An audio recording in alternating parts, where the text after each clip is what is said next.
Hey everybody, how's it going? I am VeVe Magic, and today I am joined by two of my favorite OGs in the game, Silicon Secure and NFT Pirates, aka Chad.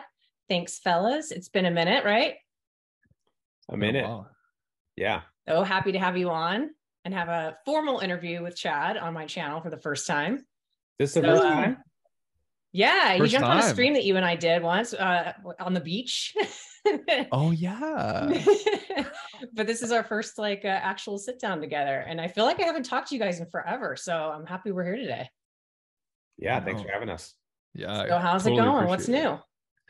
Well, I mean, that OUP article just dropped, and looks like there's going to be a lot of incentives for us for, staking OMI and how it relates to the NFTs. And, as you know, being more of an NFT guy, and I know we're all NFT people here, I kind of ignored as much as I like OMI. I was like, wait a second, what does this mean for collectibles? So a lot of really amazing incentives on the way. So it's exciting.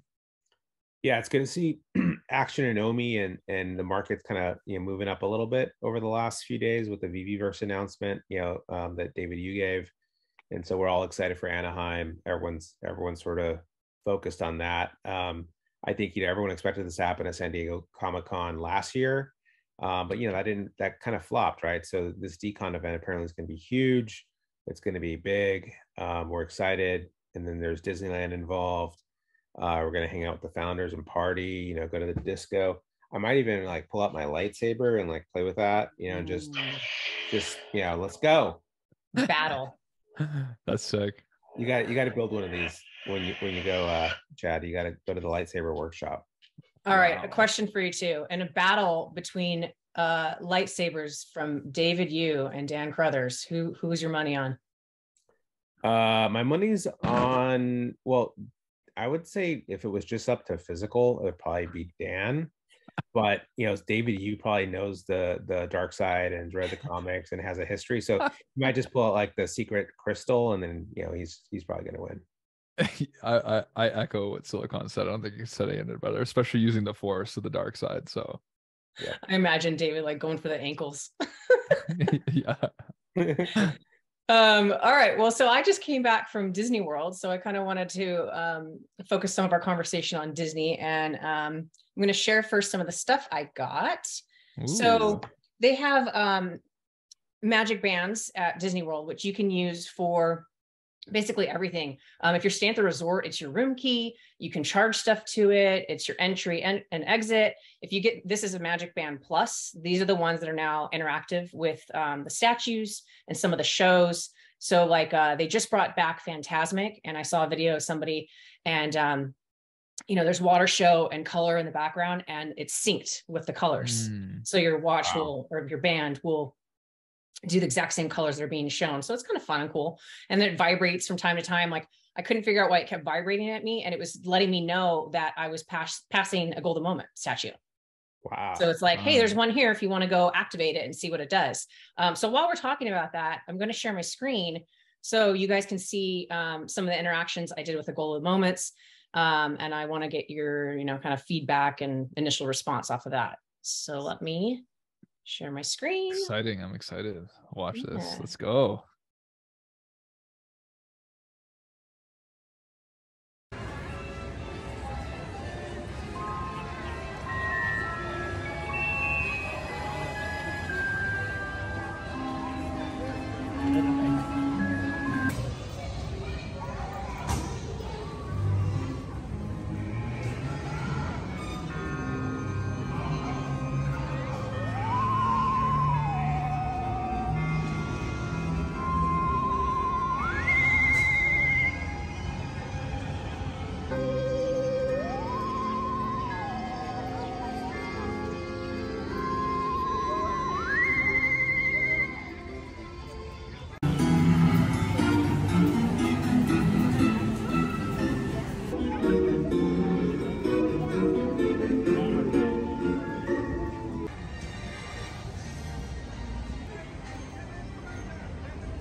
everyone have a happy Halloween.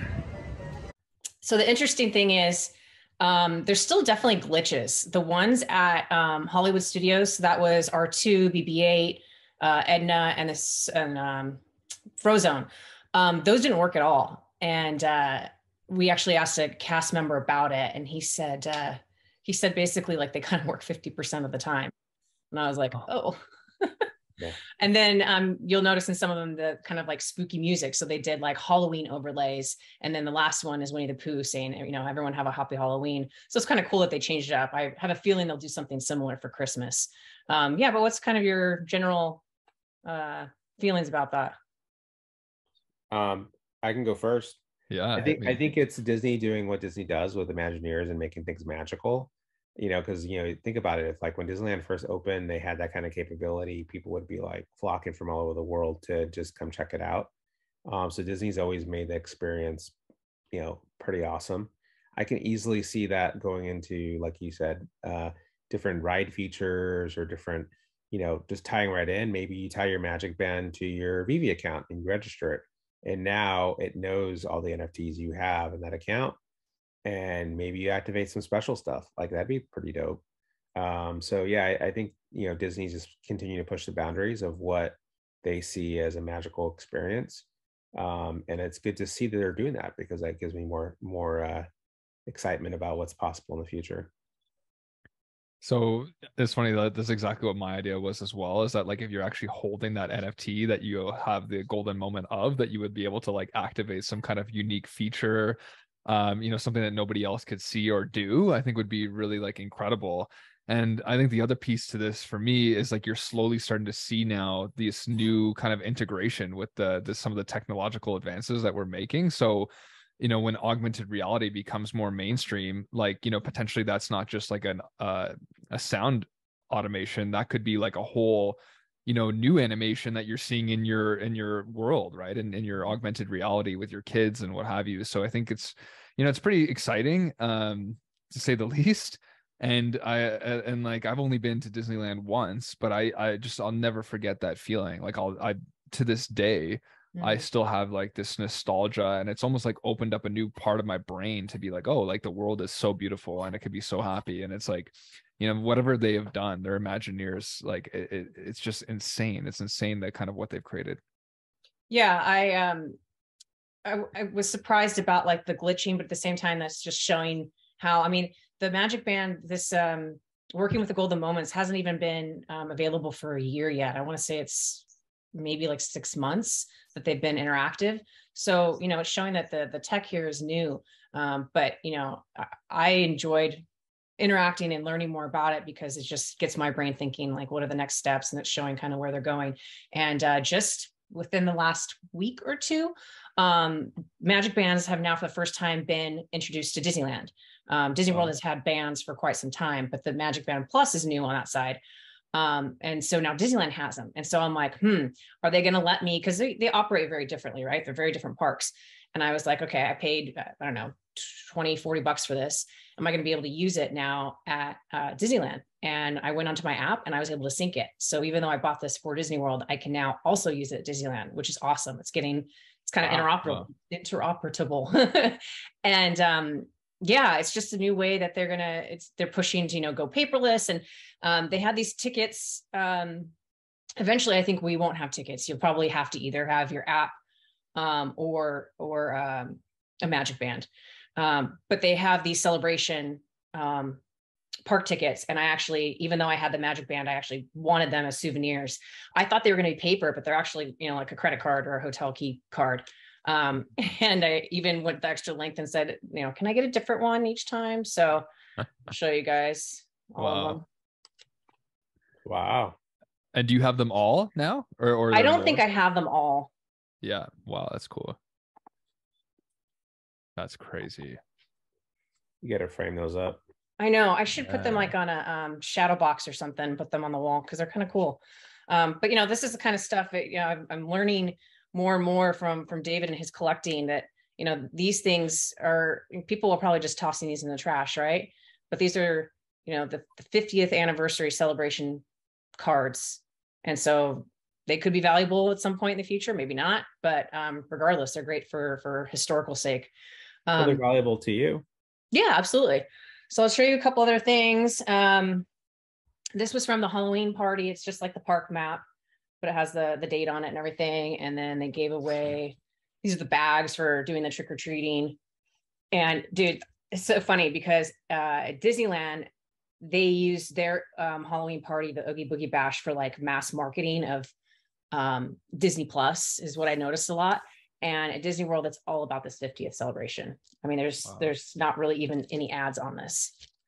They promote it everywhere. The other thing I got, and I'm like, either VeVe is turning me into a hoarder or it's turning me into a collector, but it's debatable, right? They gave these out at the end of the night, and they're posters of, you know, the Halloween party. But again, it's that 50th. So it's like, again, people are just going to throw these out, but you know, 50 years comes once in a lifetime, and it's a really beautiful poster. So I have like 3 or 4 of them, and I'll probably frame one of these as well. But congrats. Look amazing. Normally I'd be like, it's junk. I'm like, ooh, this could be valuable. I think a fine line between collecting and hoarding. Yeah, there's a fine line. Then I had to get this guy. Wow. Isn't that awesome? Pretty.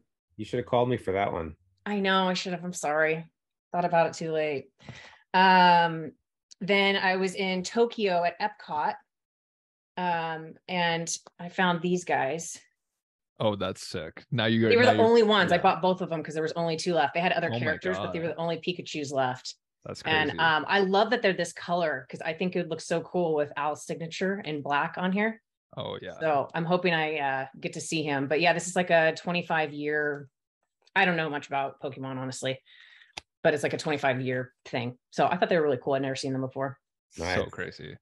And then I'll do this first. I got this Funko Pop, and it's got a golden Mickey. Nice. I love Tower of Terror. I also got a shirt. And I've been on 3 iterations of Tower of Terror. We used to have it at Disneyland. Paris has it, and Disney World. And Disney World is bar none, like incomparable. It's so good. It's a really good version.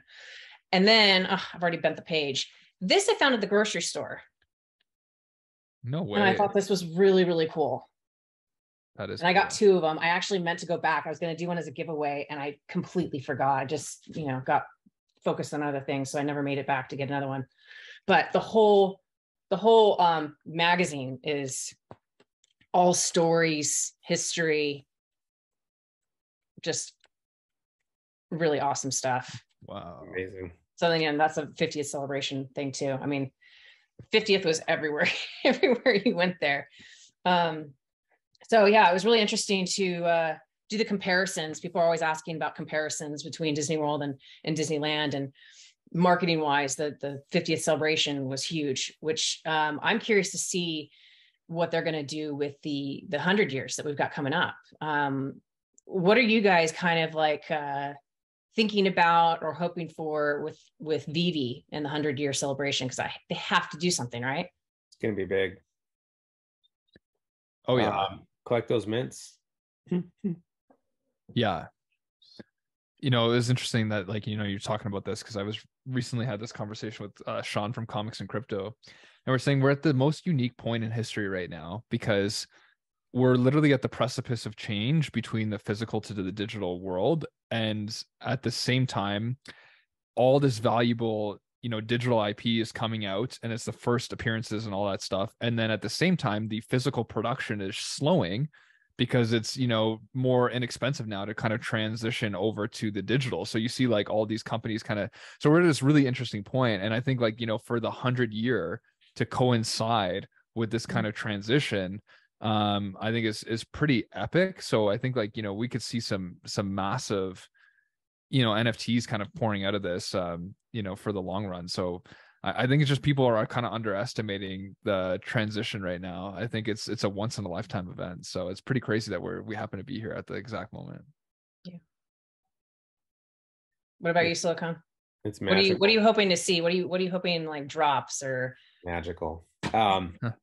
No, I think that, I mean, so like this droid drop, right? I mean, just as an example, you know, I already had R2, I already had C3PO.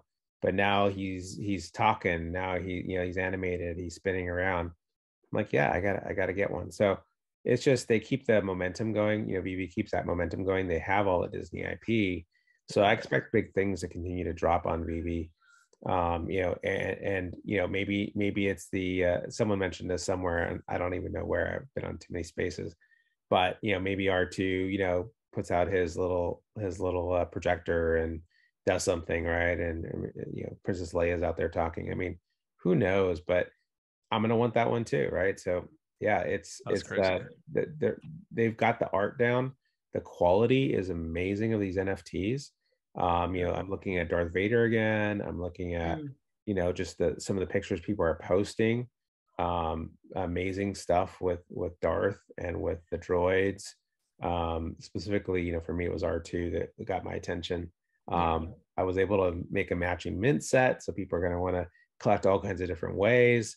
So yeah, it just brings out the kid in everybody, which is a fun way to share with your family and get family involved. And by the way, you own now a digital asset that's an NFT, so you're in crypto. But you don't even, if you just download a VeVe and you sign up for an account, you had no idea that's what you have. You just think you have a collectible, but yeah, you have crypto, right? So it's a way to introduce these kind of capabilities. And then of course the unrefutability of the blockchain, right? Like, this was minted on this date.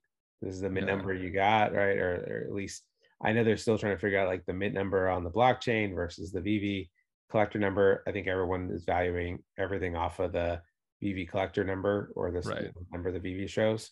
So, but at the same time, like they've shown that at least with Todd was token number 1, right? So you can't refute that. So yeah, I think VeVe will keep tightening things up. Yeah. The utility side too. First of all, I was in a space, you guys were there for part of it, with Alex, his Don't AMA, which ironically always sort of turns into an AMA for bits and pieces of it. But I talked to him a little bit about Disney utility. I love what he said too about Star Wars, that Lucasfilms is super hands-on. That's why those pieces are so impeccable, because they're like, this is our stuff and we are going to like check off every box and make sure it looks exactly the way we want. So that's part of the reason like these collectibles are coming out so pristine, is they are very, very much involved with the process. So for people that don't know, I think that's a really cool fact about those NFTs in particular, that Lucasfilms is so hands-on. But I started talking to him a little bit about this Disney utility, because it's something that I've been talking about a lot, probably ad nauseum at this point. But I said, it's interesting because this is something that we've all been wanting for, asking for, talking about, and we're starting to see it more now, right? We saw it with the last of the golden moments, and then it's funny because we had this Hocus Pocus drop, and nobody's even talked about the fact that there's utility with that drop. Granted, it's minute, it's just an airdrop, but that's something that I think should be recognized, because it shows Disney taking those baby steps, right? I mean, they're not going to just go all in all at once. They're going to try these little things and incrementally, hopefully, step up the rewards and the utility as it progresses and as things appear to happen smoothly. But yeah, I just wanted to highlight the fact that, it's our second now drop where Disney is upping the ante a little bit and giving us, an airdrop for set holders of that, which, by the way, there's only going to be like probably 300 tops, 300 to 400 of that set. But, again, it's collect what you love. I was on the fence, but I'm trying to get every single Disney piece. So I did get the set. So I'm excited for the airdrop. I mean, it's dope, right? Like, I can pull out my lightsaber and then I can pull out Darth and we can play. Yeah, pretty sick. So it's just, I don't know. This is stuff that when you're a kid, you dream about, being able to and now I can do it in AR. Now I can make scenes. So I think once we get more of that, VeVeVerse capability, which I'm excited about for Anaheim, I think that's really the key here. How are we going to be able to get in the VeVeVerse? How are we going to play with it? So they're going to demonstrate some of the capabilities of it. And they keep saying, hey, this VeVeVerse is better than all the other stuff that's out there right now. So they're talking a big talk. I want to see it. I want to see what's up. Yeah. Because if this is as magical as VeVe was, where you're able to pull stuff into AR, and AR has been around, right? But then now you're pulling your asset. Like what other projects? There's some projects that are pushing the boundaries there, but I think that VeVe will continue to push the boundaries here with the technology, and they're creating experiences, right? And that's the difference. Is it's not just a thing you collect, it's an experience you have. And when people have experiences, we know that they make memories, and they enjoy, it's personal, right? It's a personal thing, and you remember that. I remember, my kids are going to remember me pulling out Darth Vader, and playing with them, right? And R2D2, as soon as they heard him, they knew what he was, because I got them little droids, and they're just like, what? Show me, Dad, show me your NFT. That's so cool. they're getting trained early over here, but yeah, it's excitement, right? Like, kids are excited about it, adults are excited. It goes all around. It's an experience that they're creating. Yeah. Right. So I think it's really interesting with Disney utility as well, because I think Disney wants utility and I think VeVe wants utility, but I think that there's like a liability and legal component that I think, Alex alluded to and kind of talked to us about more on the space. And I'll just kind of break it down like this. Like, if, let's say Club 33 gave like access even to one day to holders, like you don't necessarily know who these holders are. Like maybe you have VeVe Magic on one end, who's a massive Disney fan, super believer, really posh, great etiquette, but maybe somebody else is there to flip and is, trying to just get in and get out. And also now they have the same access, and it's like they have like a reputation to uphold. And somebody said something really interesting to me as well, is like, if let's say you could use some of these Disney NFTs as skins, and like you're speaking through RTD2 or Walt, like imagine what the, risk would be for the IP as an example. So I think that's the piece of it, is like, why take the risk if there's already everything still, progressing well? I think it will come. But I think it's just going to be, like you said, in really safe incremental strides. Yeah. That, it's not going to jeopardize anything with them. And I think it's already crypto space as we know it. A lot of people think it's volatile. A lot of people don't believe in NFTs. So the fact that we even have Disney in here right now is a miracle, really. Yeah. And the IP that we have is also a miracle. So I think, maybe give it some time. Let's be patient and see what 5 to 10 years brings. But we can't undermine the significance of some of these assets that we've been given. Like these are, like I said before, once in a lifetime. This is like if you gave somebody an AF-15 back in the day in perfect condition. That's what Walt is to me. This is a big deal. So that's what I would say about that. Yeah, and I can see Disney having like even a little, even if it's just temporary, but like a little VeVe information stand or booth, or some little display somewhere at Disneyland or Disney World where they're showing off the NFTs. And because this is a historic moment, right? Like these are the first digital NFTs, and you can actually own Disney stuff and collectibles. And Disney's very motivated, I would think, to obviously protect their IP. That's number one. But and maybe it's not Club 33, but maybe you get access to go in this gallery, or whatever, or flex in the gallery, do something fun. And I think that's a low risk for them, right? There's they can do that. Right. And I think that IP stays relevant. Look on Twitter. How many pictures have you guys seen where people are making videos, people are taking pictures, all with their IP, and they love that, right? That's exactly what, if I owned an IP, I'd want people talking about it. I want to keep it relevant. Obviously, you got to keep the balance, but you can't control what anyone does with anything anyway. If I made a Darth Vader doll, anybody could do anything to it. So just because it's digital doesn't mean that that's going to stop those people from doing it.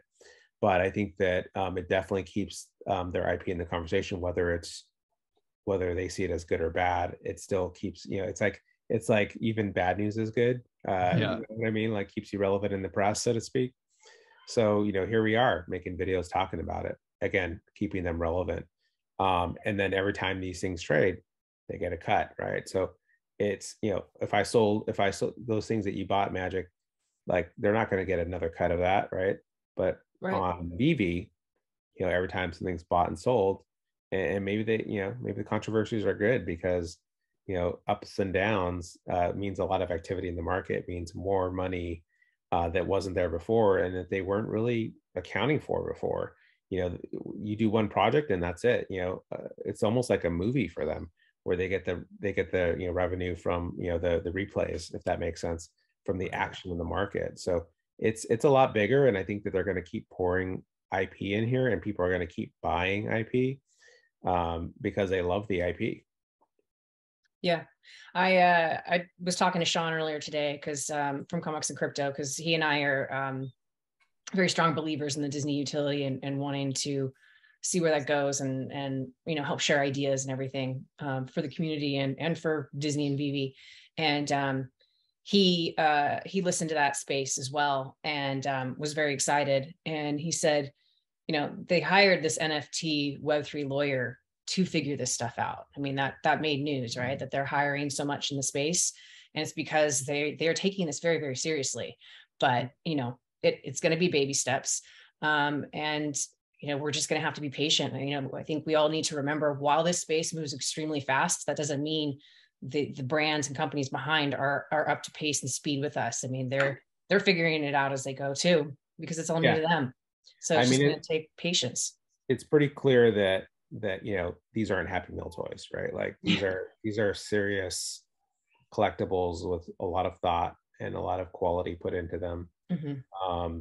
And like, am I selling my R2 or C3PO anytime soon? No. Those golden moments are staying locked away, and the new droids I got, unless I put them on the market for 113K. If anybody wants, go buy them, go buy them. But I'm more flexing than anything. So it's just this is something that people are like, no, money's not what I want here. I mean, eventually you'll probably sell something, but maybe not those precious ones to you, right, that are emotional, right? You remember watching the movies, you remember bonding, relating to the stories, right? Like, people are invested big time. I mean, I got toys, and by the way, I'm going to give this toy away. This is a Darth Maul. Nice. So back when Phantom Menace came out, this is a .00 card. So there was different cards, different revs of the releases. I was waiting in line at Toys R Us to buy these. I got a box of them out in the garage that I shared with you guys. You guys saw the video, but this is 24 years ago now, or 20. This is from 1999. Holy damn. I mean, this is I still have it. Right, it's an awesome giveaway, dude. Yeah, I'm gonna give that away on Twitter. You're gonna help me figure out how to do that. Yeah, absolutely. And, very cool. It's have I sold it? No. It's still here in my hands. So people take this seriously. I've seen some Star Wars collectors. The guy not too far away from me, probably about 15 minutes, 20 minutes away, that I heard about. Someone's like, my brother was like, hey, you need to go check out this guy's garage. I go to this guy's house. Literally, his whole garage is Star Wars. The whole. Oh, I've seen that. I've seen him show that. It was insane. Like everything, and he's selling some stuff, but like the collections that people amass, and how serious they take it, it goes to a different level. Like, makes me look like like a joke on my physical collection. You gotta tell that guy about VeVe. Yeah, exactly. Yeah, and it's one of those things where I think that we're right there at the beginning of the trend. Something doesn't become trendy. It takes time, right? And it takes adoption. It takes people to get excited, and it takes utility. Yeah. So, if you're a fan and you get that utility, you get that extra feature, or you get that extra ability, then yeah, that's going to get you excited. Just like you were talking about your Magic Band. Mm-hmm. So, I connect to my R2s or C3POs to my Magic Band, and then boom, I'm at Disneyland having a different experience. Right. That's an easy utility. That doesn't change anything. Right. In fact, they're tracking you with those bands. They're finding out what's most interesting to you. What, where are you going? Where are you walking? Good point. It's good for them too. They want to know, because they want to keep it relevant. They want to keep you engaged. They want you to keep coming back, and it's working. And now they just have more data, and they're using these NFTs to they can use them to kind of keep pushing you in the right direction that they want you to go, and you get rewarded with the experience. Yeah, really good points. The other question I asked him, which was a pretty difficult question, and he was honest and pretty transparent, is there's a lot of people that are concerned about, okay, great, now Disney is starting to do utility, but what happens if they come out with some collection and that has like badass utility, these kind of things that we've been wanting, but they don't give Golden Moments that because, that's already, all the legal's done on that. It's written in stone. We can't go back and change it. What happens? And because I think that's a genuine fear among some of the people in the community. And he basically said, and Chad, you can, back me up and fill in the blanks here, but that, they can't let that happen, that they know, how significant and meaningful Golden Moments is to the community and how hard a lot of us worked to complete those sets. And so, they realized if they did that, it would just be, and how much money people spent on maybe a lot of money, and right? They would be crapping on everybody if you did that. So they are completely, he said, utility for Golden Moments isn't out of the question, but it's a process. And again, it's going to take patience, but that was very reassuring for me to actually have a verbal confirmation that, like, look, we're looking into it. We understand, like, we can't just bring out this new Silver Moments or whatever, and it comes with utility, because Diamond Moments. Let's be honest, the community would burn VeVe to the ground if they did that. Like, we already know that it would just be horrific. So, he's in meetings with Disney very frequently, and they're talking about all this stuff. But am I missing any key points in that conversation, Chad? Because that wasn't recorded, that space that we were in. And there was only maybe a couple of dozen people in there. Right. No, I think you did a great synopsis there. I think the one big thing that people forget as well is that, despite, not necessarily having utility now, or despite more drops coming in that could challenge, I guess, the, edition runs of the previous ones. Like, you saw the new R2 animated come out and it's 1/4 the supply as the original, or the new C3PO that's 1/25 of the supply of the original. But what people have to remember is that Golden Moments alone, despite utility, is the first appearances of all the major brands within the Disney, $200 billion plus umbrella. And these are first appearances. So when we have competing NFT platforms in the future, and they are all dropping R2s and C3s and all that stuff, like, this is the original moment. And the thing that people don't understand is, like, historical significance over time will stand out so much more than it is now, because in the future you'll have 300 plus R2s, 500 plus C3POs, and people be like, well, where did it all begin? It began this 1 week with all these different brands that came out within the Disney umbrella, which is, like, literally one of the biggest companies on earth, that's going to be immortalized now forever in this drop. So I think that's what people also need to understand is, like, if you're buying into that as a collector, like, despite any other benefits that you're going to get into, like, that is already monumental. And I think the hard part right now is that they've seen these assets depreciate significantly since that pump. But, like, I think on a long-term play, it's really important. So, but I think going back to what, Alex was talking about was, like, they also understand the aspects of collectability. Like, they're not going to burn over, potentially 100,000 people that own all those, or at least have one, Golden Moment. Like, I think they understand how the consequences there too. So anyway, that's all I wanted to say, is I do think they're very significant already. Yeah, those are good points, Chad. I think that they're gonna, it's different with physical collectibles. So Disney's still learning here in some ways about NFTs and how they work. So they're leaning on Dave and Dan, specifically David, who says he's in touch with every edition count, and he's the one that kind of sets, tries to set the edition count numbers. So I think that they'll continue to lean on the team to help guide them in the right direction to not create a uprising, so to speak.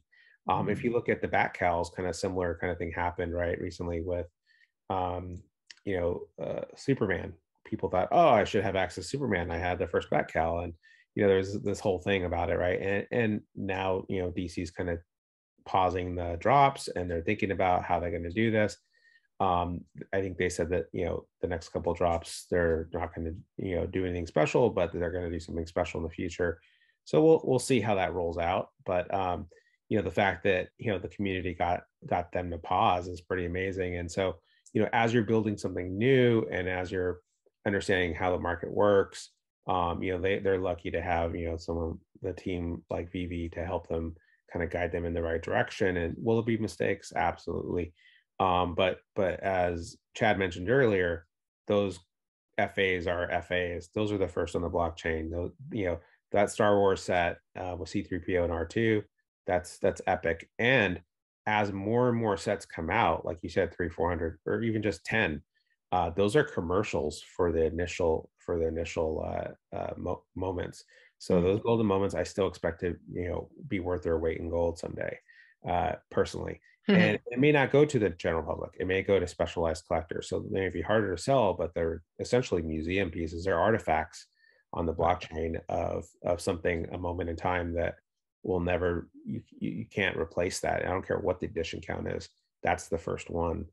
So, yes, they can keep making smaller editions and mess around with that. And I think that that's a nice balance, and add capability, but those golden moments are still golden moments, and they're still the first, and they were still part of the first Disney week. And yes, there was still contention for them, and people were fighting and clamoring for them. And collectibles go through cycles; they go through ups and downs. And so, as part of the cycle, if all of a sudden you're like, "Hey, wait a minute, why is R2? Let's say the new R2 passes up the old R2. Well, that's just an opportunity for you to decide, for the collector to decide, well, is this really the right move here? Is this like a Todd moment where, Rizzo was, and Rizzo's still worth more than Todd, but, I can get a lot more action or stack more Todds than I could Rizzo's, for example, right? So, I think those are all the textures of collecting, and it's exciting times. We're testing out new things. So yeah, it's exciting to be here, part of it. Yeah. And I think I love that point. And I just also want to, elaborate on just the one thing I was saying with the FAs earlier is, like, if you think, like you said, Silicon, we've got so many more drops coming with Star Wars NFTs and more and more. And again, these aren't exclusive licenses. So there's a good chance, like, just like you see in the toy world, that like more and more platforms rise up and offer different utility and whatever, not maybe now, but in the future. And who knows, maybe VeVe is the only squeeze, but let's just say hypothetically. But what I'm trying to say is that, like, when you think about the context of saying, hey, what was the first Star Wars drop in NFTs?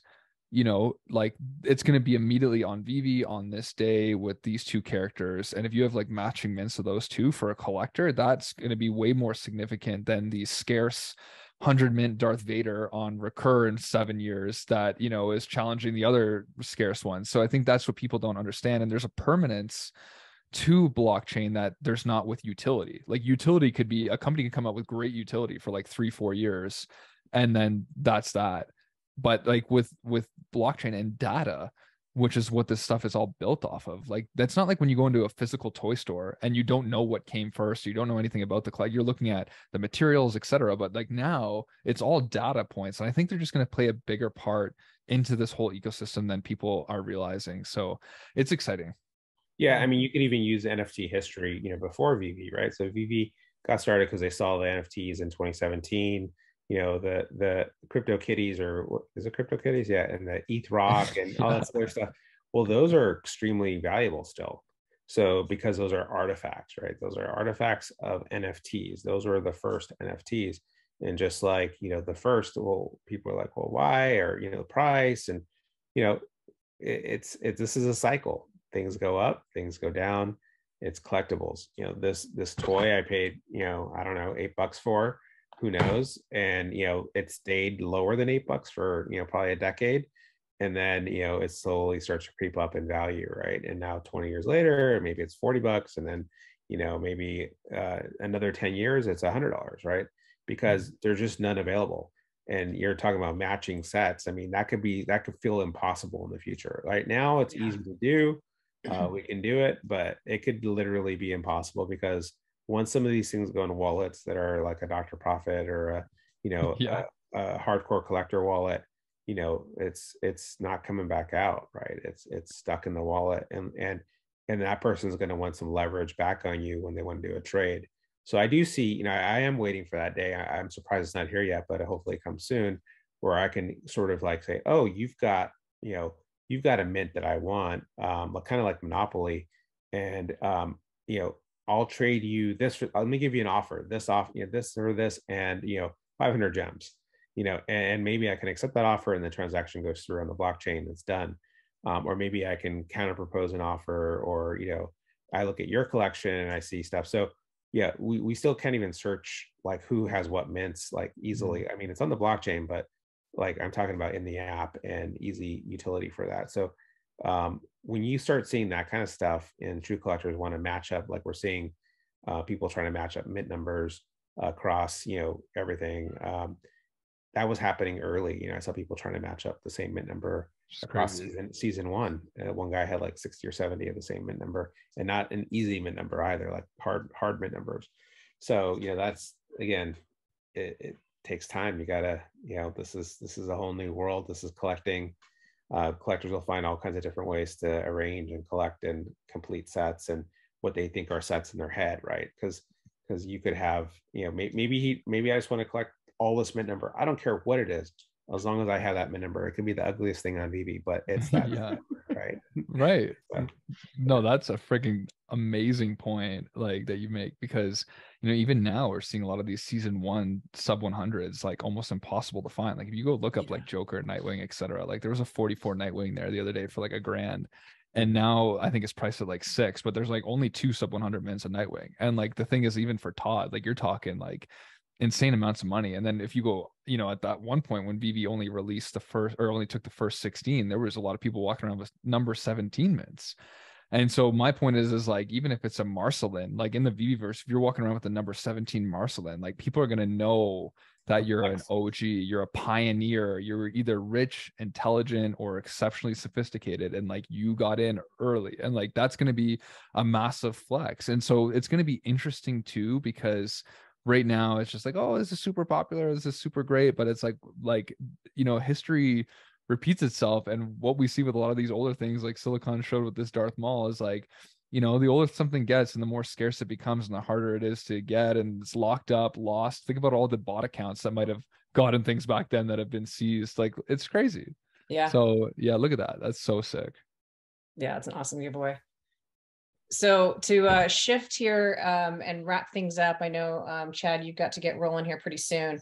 I want to say I'm super duper excited to see you guys in person at Decon Anaheim. I've already forewarned Chad that I'm probably gonna cry. So for any of the community that sees me in puddle, I just have mad love for Chad. Being able to meet him in person for the first time, I'm probably going to be a basket case, but I'm super excited. Perhaps we can get you to come to Disneyland with us on the Friday.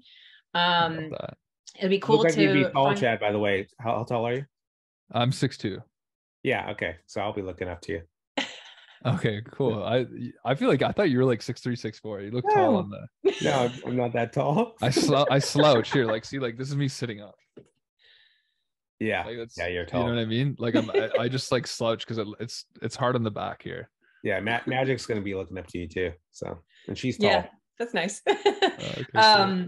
So it'll be the first time that we get to see the utility of the logo card, and that's really exciting. And that's another point going back to the previous conversation about the Disney utility is, this is such a good, I mean, we know that VeVe is communicating about utility, but this is also a way of them communicating.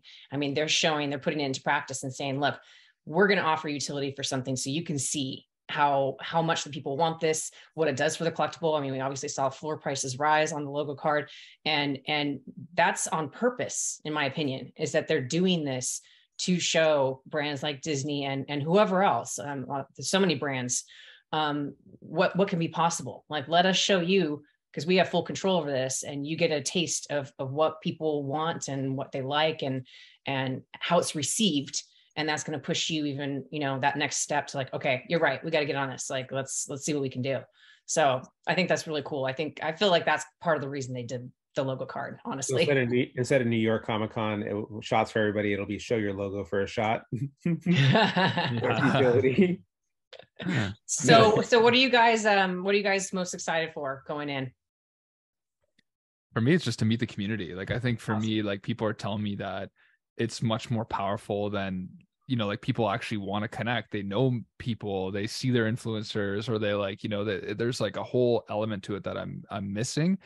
And I think it's also the biggest thing that I'm excited for is like the networks and the connections. Like right now, like obviously I work a few different jobs and I'm like excited about the opportunity to not be able to do that and be able to, potentially do this full time in some capacity or whatever it is one day. So I'm excited about what that means and who's kind of sharing that same mission and just whatever opportunities exist, man. Like I'd love to be at a VeVeCon one day with an NFT Pirates booth selling merch and talking about this shit, so it's gonna happen. So, super cool. Yeah, I'm excited for that too. I'll be there to help pimp it out. I love it. Yeah. The networking opportunities are amazing. I mean, that's why I love going to the events, is you meeting everybody and talking and yeah, I feel like it is helping us grow the platform, grow the community, and grow our personal goals. So yeah, I'm super excited for you to be able to get out there. We're going to get FA Chad. Yeah, it's gonna be epic. And then last question, what is one thing that you're hoping, maybe not initially, but what's one thing you were hoping to see or have with the VeVeVerse? So I think for the VeVeVerse, like the biggest thing for me is, I'll be honest, I think like I'd like to see some skins, some suits for some kind of the collectibles. I just think that that's where the world's going. And I think that's going to be the new way to flex in the future with like, instead of Lamborghinis, it's going to be like, hey, are you wearing that CryptoPunk? Are you wearing this kind of skin? And I'm just really excited about like what possibilities are there. I think it's going to start off really basic. I think it's going to be more like, Twitter on steroids, where it's just like, you're running into people, Silicon and I could see each other, then, hey, maybe go see each other's land and the collectibles on it. And I think, it's going to be kind of rudimentary at first, but I feel like long term, if we can get some interoperability and we can, go into the Disneyverse and they can come into the VeVeVerse or whatever, I think that's kind of what I'm hoping for. Just because I think that's where we're going to see price points that are like unimaginable at this point. So yeah. What about you, Silicon? Well, so going back to, the first question, I think that, I'm going to be excited about the social aspect as well.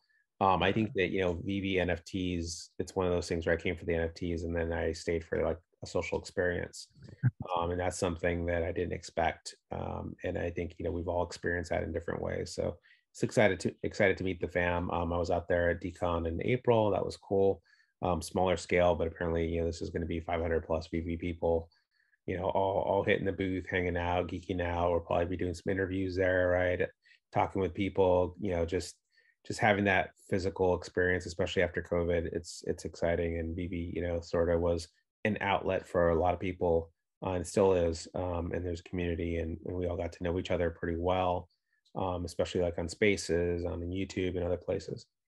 And then as far as, the VeVeVerse, what I'm excited about, I just want to see what it looks like. I want to see the tech. I want to see what the ideas are, or, they're not going to reveal everything because they don't want to like show their hands on everything, but I just want to see what are they going to showcase, and what kind of tech will I be able to run it on? Will I be able to run it on my Meta 8, VR glasses like right now? Like, can I just load it on my headset? Is there an app for VeVe on there? That'd be pretty dope to just be able to log into my Meta goggles and start playing around with my showroom. I mean, you could mess around right now and put this in a shadow, like a box, VR box, where they make these cardboard boxes you can put your phones in and like look, but that's kind of hokey. I want to see what, where this is going. So I hope people running around with goggles on isn't like people wearing their cell phones on their faces with the box. I want to see a little bit more of that technology boundary being pushed. I want to see more, because initially VeVe looked like magic, right? I want to see it's in that really correlates like the Disney experience we were talking about earlier. I want to see more magic. Awesome. Yeah, valid points. I thought it was really cool that Dan put out a tweet maybe like 2 weeks ago asking what people wanted to see. I mean, and the response was really cool, some great ideas, but like basically most of that has been thought of, talked about, or being included. And I was like, heck yes, let's go. So yeah, I'm really excited too. So with that, thank you guys so much for your time. And I really look forward to seeing you both in a couple of weeks, less than a couple of weeks at this point, right? Crazy. It can happen. See you there. It's gonna be fun. All right. Well, thank you again, and catch you guys soon. Peace out. Thank you. Bye.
Favorites.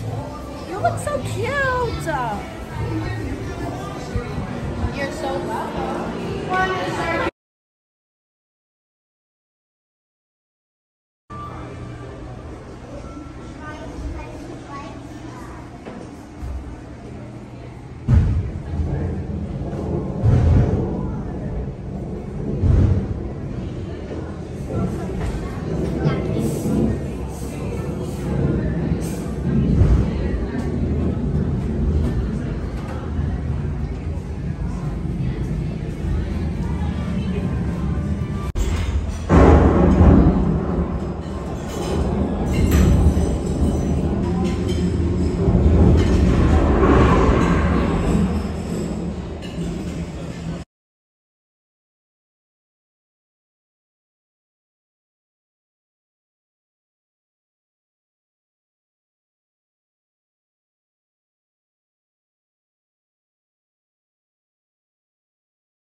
In my extensive database are stored the combined knowledge of every Xandarian that has ever lived.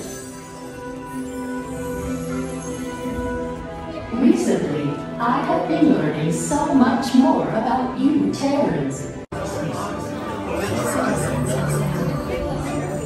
Our solar trains run day and night thanks to our nearly endless supply of light. Multiple stations throughout the city take Xandarians everywhere they need to go. The leader of your group was telling me about the plan to save Xandar from the rogue tree. Wait, oh, did you say the leader? I'm the leader. Wait, who said that? It was Rocket. That it was 12% of a plan. For you to travel to Xandar would take 2.5 million years, assuming you had a ship that could fly at the speed of light. So we decided to come to you.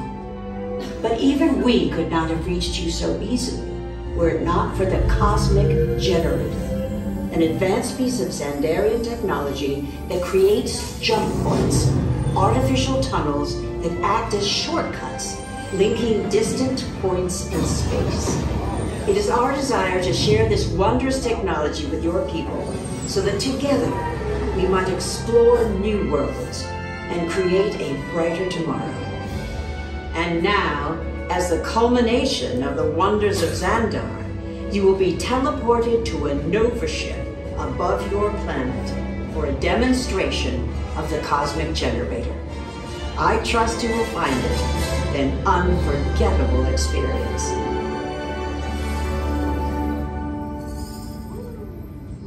Welcome, people of Epcot. Epcoters. Epcotians. Citizens of Epcot. Does anyone know what they call themselves? What? I'm on? Someone needs to tell me when I'm on. Welcome, Epcot Terrans. I am Centurion Tal Merrick, and we're just about ready to teleport you up to the ship for the demonstration. As you're about to enter a secure Nova area, I must ask you to put away your Terran communication devices at this time.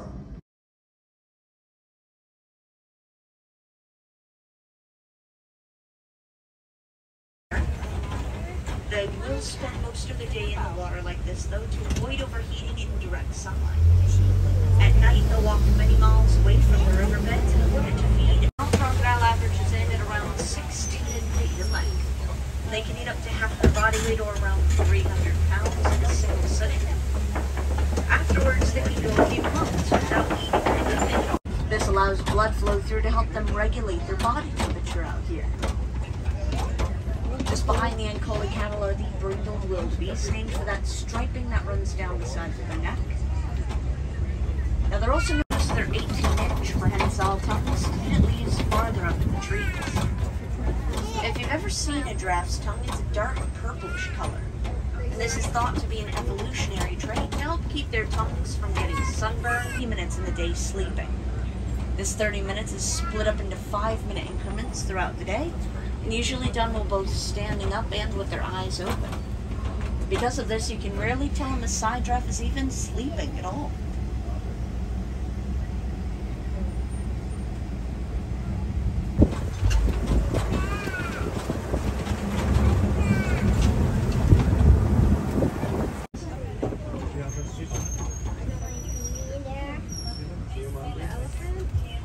They get their coloration over a period of about 3 years from the time that they hatch.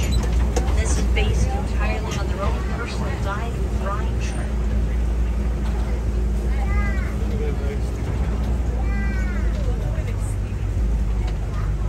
5,000. They can still charge at 35 miles an hour. Now, the road on our left might be on our right here in a moment, depending on if it wants to cross or not. Now, ostrich, they are the largest birds in the world. They've been around since prehistoric times, and they're actually omnivores.